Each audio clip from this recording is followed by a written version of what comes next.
Hands-on demonstration on summary statistics. Median with outlier. Let's now proceed sa pangwalong worksheet, which is the median with outliers. Ayan. So we are facing the same problem with the mean before na meron tayong outlier sa ating observations or sa ating data.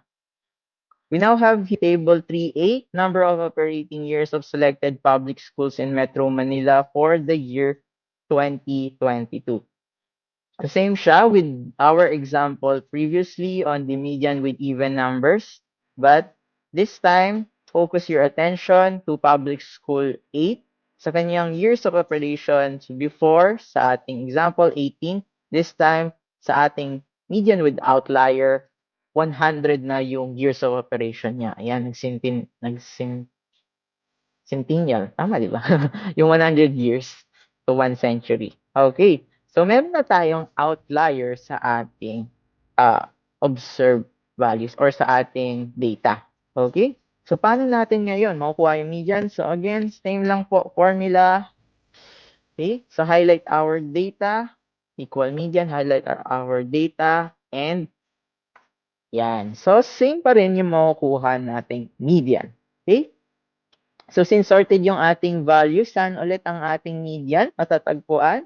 So, nasa pagitan siya ng two middle observations natin. Okay? So, ito ang median natin. So, again, paano makuha ulit pag even number of observations natin? I-add lang natin yung two middle observations natin, then divided it by 2. So, 11 plus 16, 27, divided it by 2, 13.5.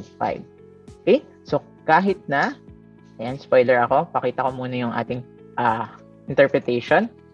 So, here, at least half of the 8 public schools have been operating for less than or equal to 13.5 years, or we could also say that at least half of the 8 public schools have been operating for greater than or equal to 13.5 years. Okay?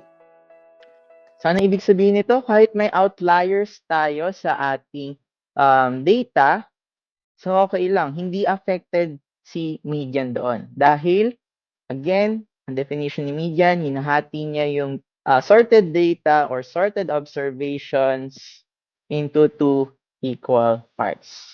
Question here, hi sir, is it safe to just remove or exclude outliers in the data? Ayan, magandang question po ito.